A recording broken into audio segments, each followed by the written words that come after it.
Jadi Fakih Muqaddam tidak ada datanya sama sekali. Kalau berbasis data juga itu bisa dikatakan fiktif.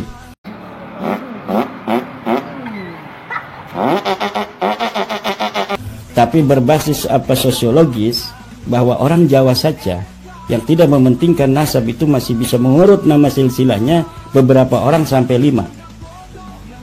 Tapi itu jarang sekali udah. Tapi untuk kebenaran ilmiah itu kan kita harus membeli toleransi.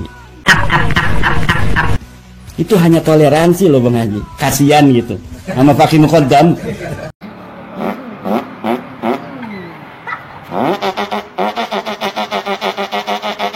Masa iya orang yang disebut sebagai Qutbul Aqtab, Qutbul Aulia, wal Ulama, wal Arifin, orangnya aja nggak ada.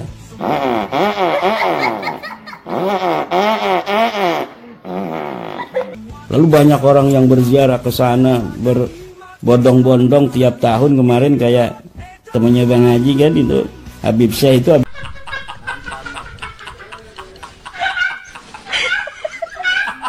Habis jarah itu ke Fakih Muqaddam, masa iya ngejarah nggak ada orangnya.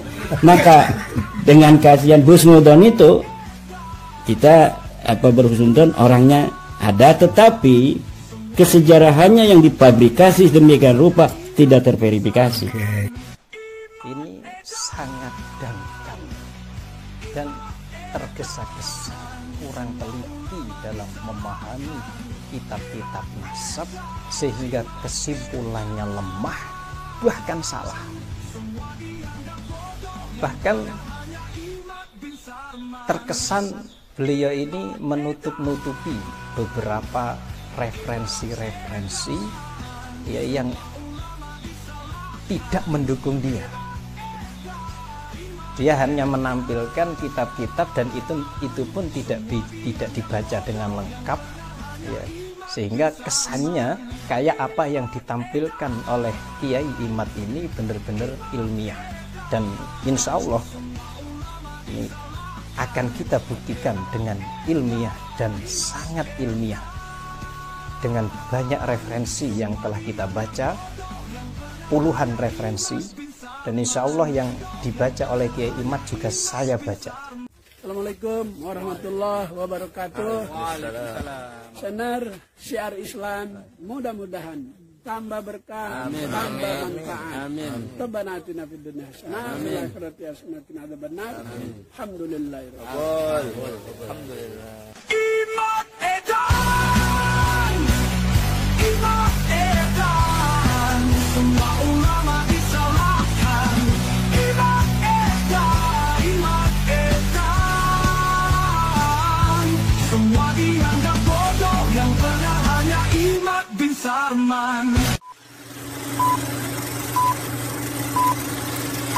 فلذلك مسألة أن البعلوي أن جدهم فيه كلام أو ليس له ذكر، هذه شبهة باطلة. يعني أنا الآن لو أتيت بذكر لجدهم عبيد الله ابن أحمد المهاجر، لو أتيت بذكر له ليقولون طيب هات ابنه أيضا وهات ابنه أيضا ويتسلسل هذا لا يمكن أن تطبقه على كل الأنساب، وهذا من الجهل. لأنك لو أردت أن تطبق هذا الأمر وتقول أن لابد أن يكون للإنسان مصدر لكل رجل من آبائه لأبطلنا كل الأنساب.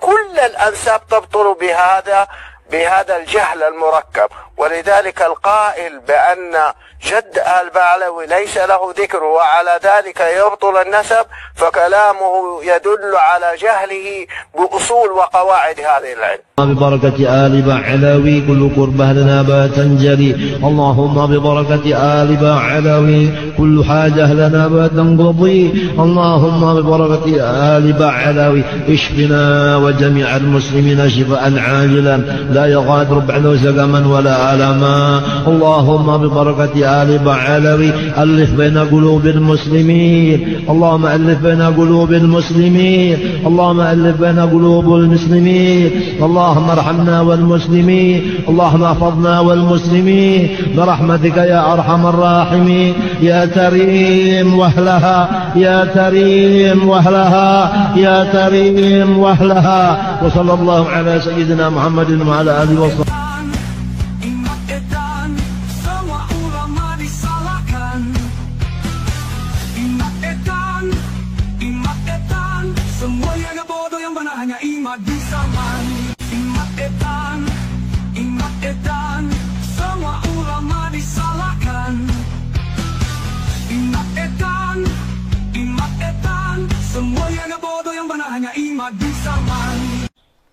ini sangat dangkal dan tergesa-gesa, kurang teliti dalam memahami kitab-kitab nasab, sehingga kesimpulannya lemah, bahkan salah. Bahkan terkesan beliau ini menutup-nutupi beberapa referensi-referensi ya, yang tidak mendukung dia.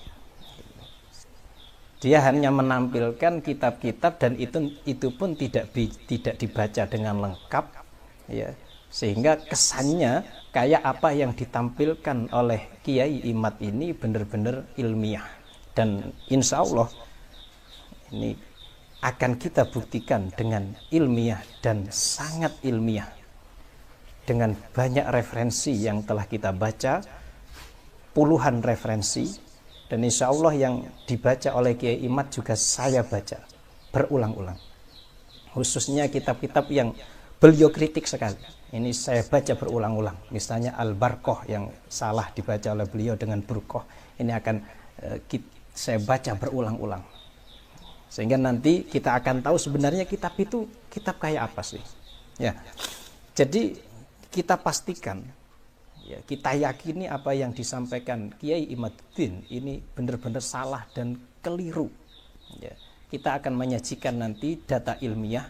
Ini ada sudah banyak kitab nasab dan kitab yang lain yang belum kita cetak, ya, yang masih dalam bentuk PDF yang mendukung terhadap argumen ilmiah kita untuk membongkar kesalahan analisa Kiai Imaduddin yang mengatakan nasab habaib di Indonesia ini terputus. Namun sebelum itu kita akan memberikan beberapa pegangan-pegangan yang akan kita pegang nanti untuk pembahasan kali ini. Salah satunya pertama, harus kita ketahui bahwa menisbatkan seseorang kepada selain bapaknya itu hukumnya haram.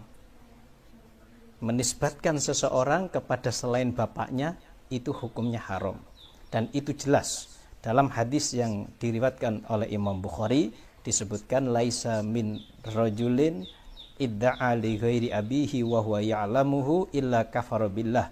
Tidaklah seseorang menisbatkan seseorang kepada selain bapaknya dan dia ngerti, kecuali dia kufur, artinya dosa besar. Disebutkan juga ithnani finnasi huma bihim kufrun at-ta'nu fin nasab wa niyah alal mayyit. Ya, ada dua hal dalam manusia yang itu merupakan kekufuran, yaitu mencela nasab. Maka harus berhati-hati, jangan mencela nasab orang lain, karena orang lain itu lebih tahu nasabnya. Sohibul bait adra bima fih, yang punya rumah itu lebih ngerti isi rumahnya. Ya, saya nggak akan ngerti siapa anak Imaduddin, saya nggak ngerti. Dia keturunan siapa, saya nggak ngerti. Yang ngerti beliau. Dan saya juga nggak ngerti. Beliau juga nggak ngerti siapa saya. Karena yang ngerti saya, ya cuma saya. Saya keturunan siapa, itu juga saya. Maka dalam hadis itu ada kalimat al-mu'minun mu'tamanun binasabi au kama qala. Orang mukmin itu dipercaya nasabnya. Nomor dua, perlu dipahami lagi bahwa menuduh zina adalah dosa besar. Termasuk tuduhan zina ini adalah ketika seseorang menisbatkan anak kepada selain bapaknya. Ini termasuk tuduhan zina yang sharih, sebagaimana dalam kitab Fathul Mu'in, ya, di pinggirnya I'anatul Talibin juz 4 halaman 150. Silakan dilihat, ini ada kitabnya di sini. Tidak perlu kita buka, nanti semakin tambah lama. Ya, juz 4 halaman 150. Termasuk tuduhan zina, dan ini dosa besar, adalah menisbatkan seorang anak kepada selain bapaknya. Ini dosa besar. Nomor tiga, yang perlu diketahui juga, ilmu nasab ini adalah ilmu khusus milik orang Arab. Mereka yang menjaga, menghafal, memberi landasan, mencabangkan, ini orang Arab. Mereka ini benar-benar menulis nasabnya sejak zaman jahiliyah. Bahkan menghafalkan nasabnya. Kalau saat ada di pasar ukat, mereka saling mensyairkan dan menyebutkan nasab mereka masing-masing. Ini dari mana saya ambil keterangan ini? Pertama dari kitab Ghayatul Ikhtisar. Ini. Nomor 2 dari kitab Al-Muntaqah. Ini kitab nasab semuanya. Ghayatul Ikhtisar halaman 5, Al-Muntaqah halaman 4. Dibuka sendiri. Nomor 4. Ini yang menjadi landasan kita pembahasan. Seluruh kitab nasab tidak ada yang sempurna, karena kesempurnaan hanya milik Allah Ta'ala. Dari mana saya ambil ini? Dari kitab Al-Muntaqah halaman 8. Di sini kita sebutkan Al-Muntaqah halaman 8. Ini karya pakar nasab An-Nasabah Asy-Syarif Ihab bin Yaqub Al-Hasani. Ya. Nomor 8. Wala budda minat tanwih ila anna jami'a kutubil ansab la yumkinu an takuna kamilatan. Harus di sini kita ingatkan bahwa seluruh kitab nasab itu tidak mungkin sempurna. Fal kamal lillahi wahdah. Fa'ala sabilil mithal, kata beliau. Idza dzakartu anna rajulan aqaba khamsata aulad kama wajadtahu fil masadir fa hadza la yamna ayyakuna lahum ikhwatun lam yadhkur hum nasabun. Contohnya, kalau saya misalnya menyebutkan fulan punya 5 anak, sebagaimana hal ini engkau temukan dalam referensi-referensi kitab yang lain ini, ya, Al-Fakhri, atau Al-Asili, atau nanti yang sering dipakai oleh Imaduddin yaitu Asy-Syajarah Al-Mubarakah, sudah kita semuanya di sini, ada semuanya. Ketika ada ahli nasab mengatakan si fulan punya 5 anak, ini bukan berarti si fulan tidak punya anak selain dia, selain mereka. Kita katakan, fulan punya 5 anak. Bukan berarti fulan ini anaknya hanya 5. Oh, ini satu contoh. Subhanallah, ya. Mungkin ini ikhlas kita bahasnya karena Allah Ta'ala. Oh, ini sehingga ini paham sudah. Tidak ada kitab nasab yang sempurna. Kitab nasab menyebutkan seluruhnya, enggak. Karena apa? Orang itu kadang menikah, ya, tapi enggak. Yang nulis kitab kadang itu bukan orang daerah tersebut, maka dia enggak tahu orang yang daerah sana. Orang Indonesia nulis orang Malaysia, ya dia enggak akan tahu banyak tentang informasi orang tersebut. Kadang itu anak itu banyak sekali, ya. Kita contohkan kalau di Indonesia itu ada Kiai Haji Wahab Hasbullah. Wah, itu Masya Allah putranya banyak sekali. Karena beliau pernah nikah lebih dari 4 kali. Dan putranya sampai sekarang pun masih ada yang masih hidup. Jauh umur beliau dengan putranya itu jauh sekali. Bon, itu nomor 4 yang perlu kita sampaikan. Nomor 5 yang perlu kita sampaikan bahwa torik, cara untuk menetapkan nasab sebagaimana disebutkan oleh pakar-pakar nasab, ya. Ini ada dalam kitab Al-Muntaqah dan kitab-kitab yang lain, ya, yang senukil dari Al-Muntaqah. Semua kitab nasab, misalnya ini Ansabut Tolibiyin Al-Alawiyin, ya, Al-Qadimin lil Maghrib wa Nubdah min Akhbarihim.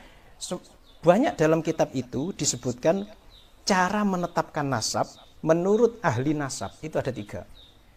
Yang pertama, melihat tulisan pakar nasab yang bisa dipercaya. Nah, ini. Ketika sampean melihat tulisan pakar nasab yang bisa dipercaya, orang yang menasabkan, melihat tulisan, sama melihat tulisan, ini orangnya bisa dipercaya, tidak bohong, bukan pembohong, maka bisa kita pakai itu tulisannya. Pertama. Nomor 2, ada saksi secara syar'i, misalnya 2 orang saksi. Nomor 3, adanya ikror. Ikror dari seseorang, aku anaknya fulan, atau fulan ngaku aku fulan anakku. Ada orang ngaku aku anaknya fulan, atau orang ngaku aku ini anaknya fulan. Nah, ini juga bisa dipakai. Dalam fikih madhab 4, seperti dalam Mausu'ah Fiqhiyah Al-Islami Al-Kubro karangan Dr. Wahbah Az-Zuhaili. Ini kitabnya ada di depan saya semuanya. Juz 8 halaman 657.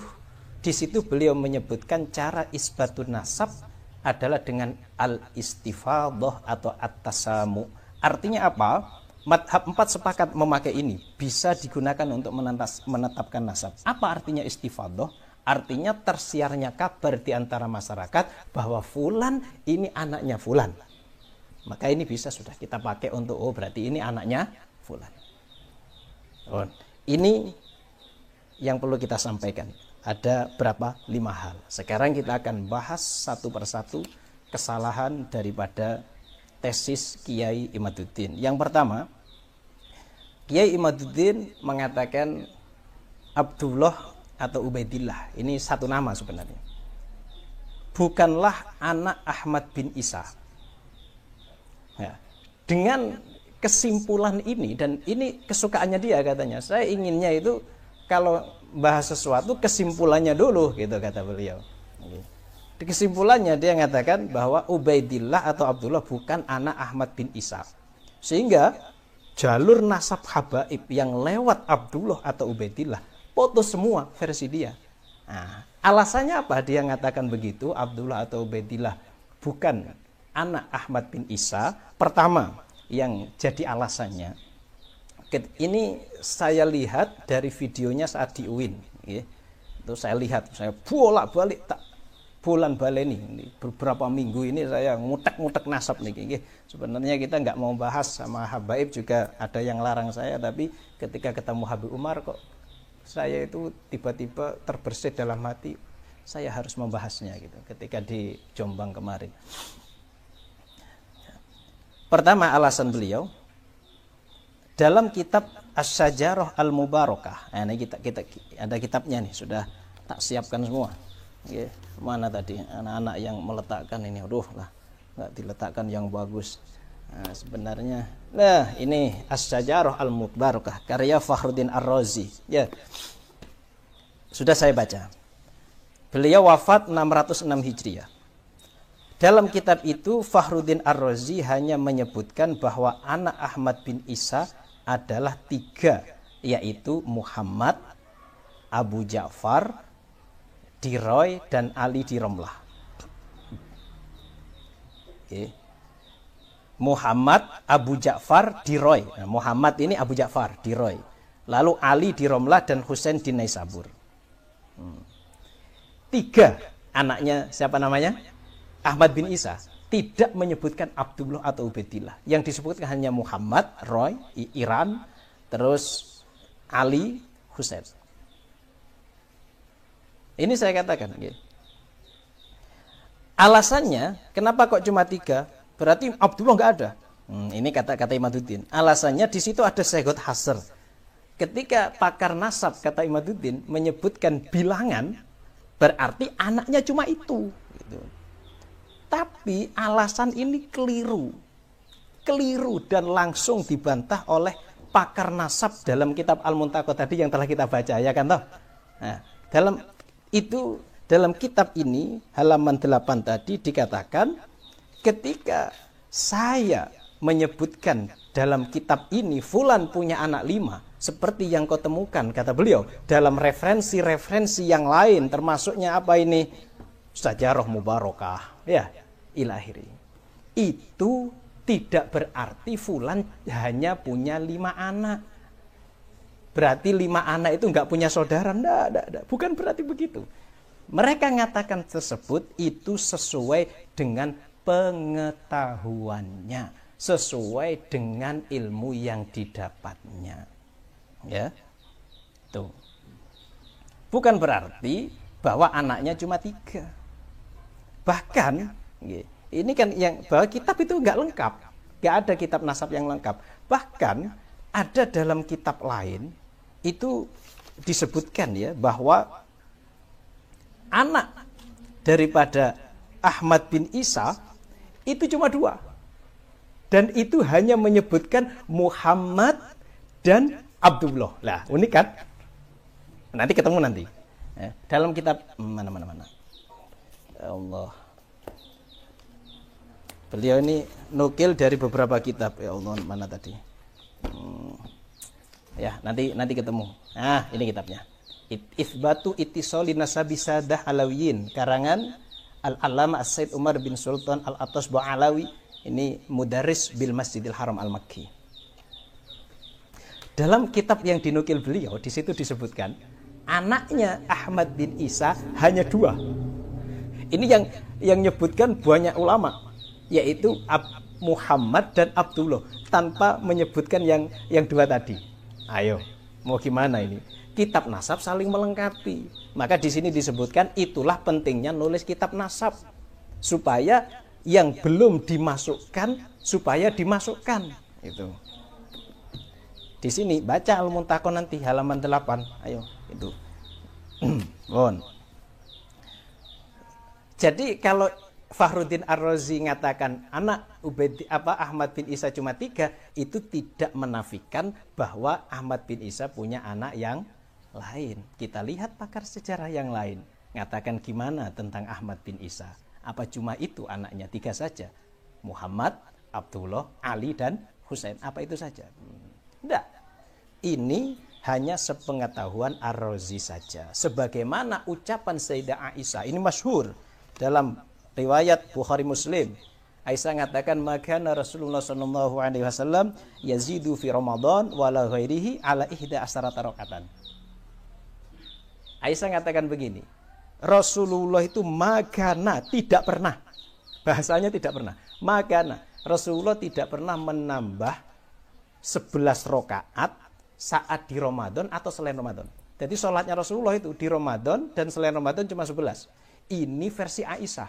Ternyata banyak riwayat lain, termasuk dari Ibnu Abbas, yang mengatakan Rasulullah sholatnya tidak hanya 11 rakaat, tapi bisa 13 rakaat, bisa lebih. Nah, berarti apa?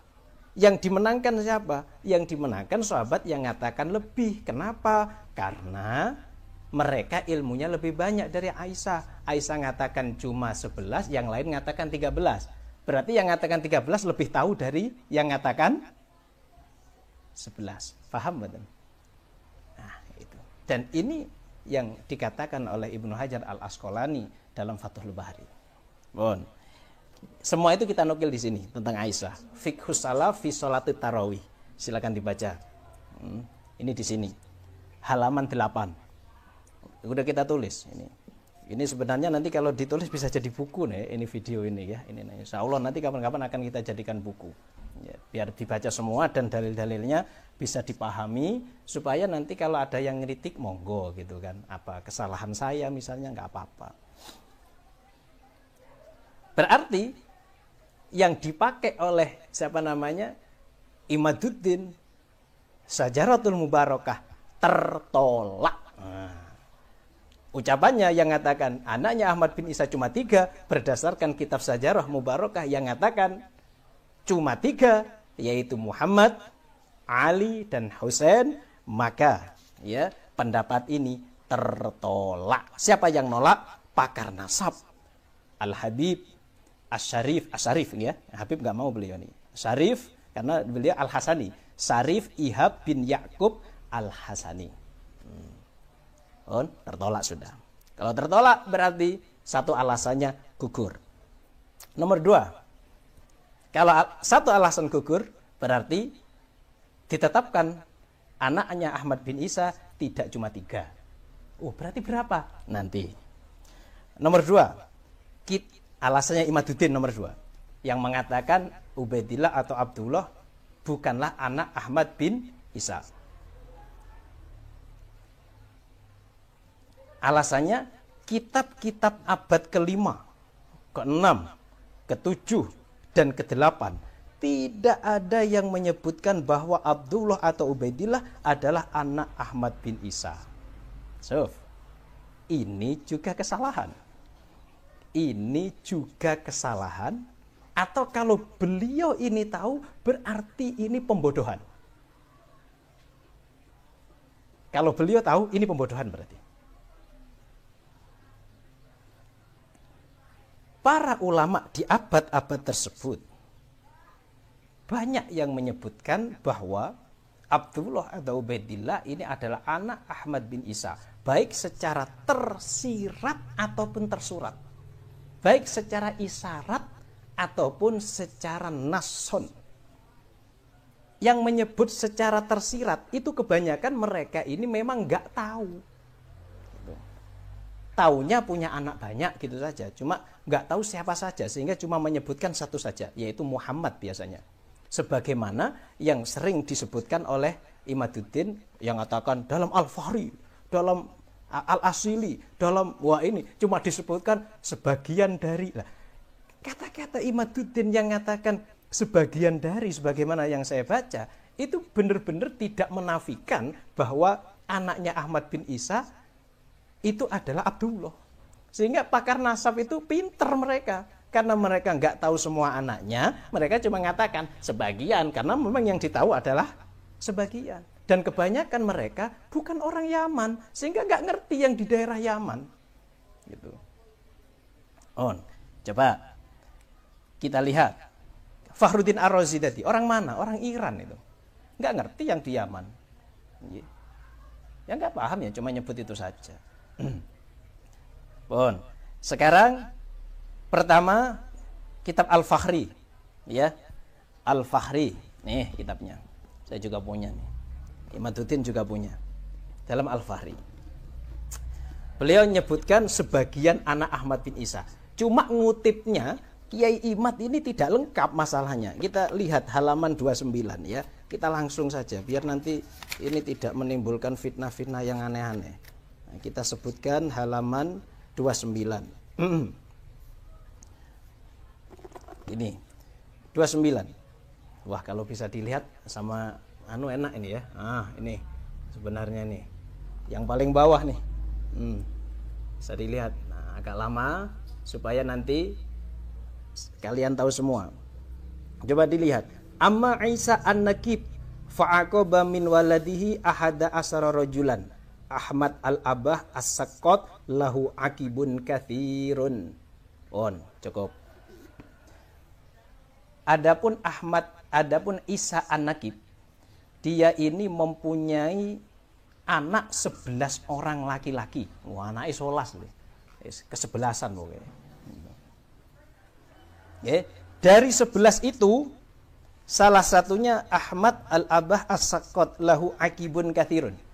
Ahmad al-Abah bin Isa lahu akibun kathirun. Coba ini yang nggak disebut oleh Ahmad, siapa? Imaduddin. Beliau cuma mengatakan sebagian gitu saja. Jangan gitu dong lah, kita harus ilmiah ya toh, harus amanah. Jangan yang sama dengan kesimpulan yang disampaikan, yang bertentangan nggak disampaikan. Lahu akibun kathirun. Dia punya keturunan yang banyak.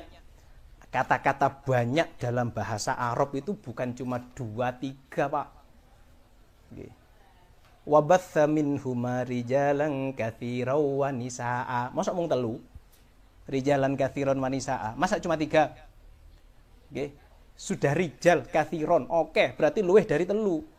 Dalam kitab Misbahul Munir karya Al-Hamawi, Yakut Al-Hamawi disebutkan yuqalu rajulun rijalun katsirun wa katsiratun ai adaduhum katsirun. Jumlahnya berarti banyak, anaknya berarti banyak, tidak cuma 3. Ini yang saya katakan disebut secara tersirat. Lahu akibun katsirun. Ini jangan ditutupi nih.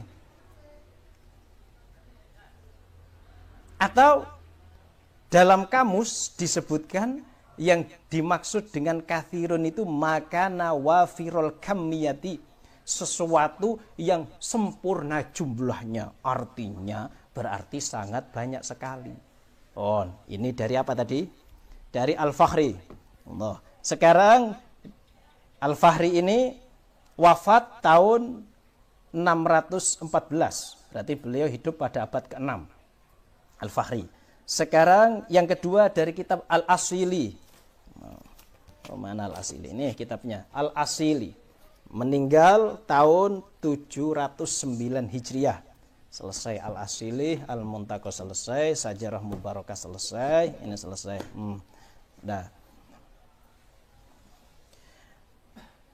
Beliau mengatakan Al-Asili mana ini? Kita lihat dulu.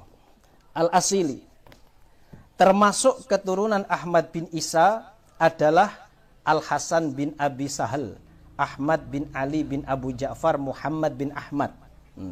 Beliau mengatakan termasuk. Ini pinter ulama-ulama ini. beliau niki ngatakan termasuk karena beliau tahu anaknya banyak dan yang beliau tahu cuma satu. Maka yang disebut termasuk wamin. Dan setunggal. Nomor 3.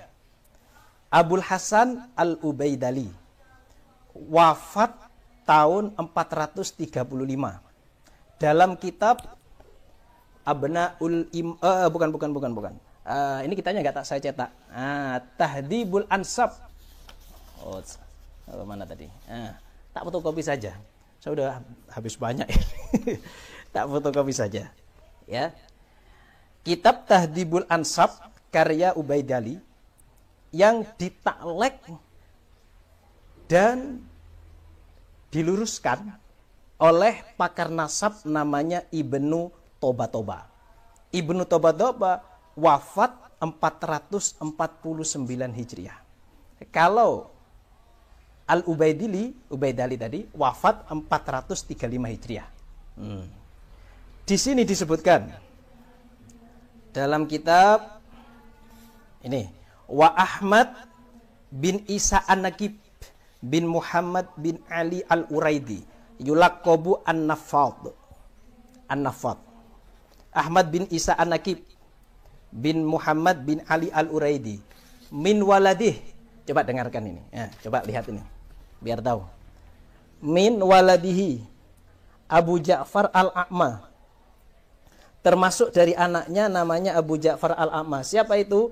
Muhammad bin Ali bin Muhammad bin Ahmad. Muhammad Abu Ja'far. Wan hadaro ilal Basroh. Dia tinggal di Basroh, aqama biha. Wa mata biha, meninggal di sana. Walahu. Lahunya kembali kemana? Kepada Abu Ja'far. Abu Ja'far itu aulad, punya anak. Wa ahuhu. Ini yang benar katanya Al-Imam Ibnu Tobatoba, bukan ahuhu. Coba lihat. Ini kata penahkiknya ya, kata penahkiknya. Yang benar lahum. Wala'allahu as-sawab fayakunu al-aslu wa ikhwatun. Jadi lahu ini salah. Yang benar adalah lahum. Sehingga ahuhu ini bukan ahuhu tapi ikhwatun. Nulisnya keliru. Apalagi zaman dulu nggak ada titik-titiknya.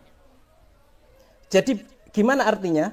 Walahu lan bagi Abu Ja'far auladun, anak. Abu Ja'far punya banyak anak. Wa ikhwatun, dan banyak saudara, Pak. Ikhwatun itu bukan cuma 2, 3. Berarti kalau Abu Ja'far punya banyak saudara, tadi disebutkan oleh Ar-Razi, ada Husain, ada Ali. Satunya lagi siapa ya? Siapa satunya? Selain Abu Ja'far, selain Muhammad. Walahu ikhwatun, dan punya saudara. Ingat, punya saudara. Ikhwah itu jamak. Punya saudara ternyata. Abu Ja'far ini, Muhammad Abu Ja'far punya saudara, Pak. Terus saudaranya ternyata Bil Jabal, gunung. Di mana gunung ini? Bisa Yaman nih. Lahum aulad. Nah ini bukan lahu tapi lahum. Lahum aulad. Saudara-saudaranya itu punya anak banyak. Imam Edan, Imam Edan, semua ulama disalahkan. Imam Edan, Imam Edan, semua dianggap bodoh, yang benar hanya Imam bin Sarman.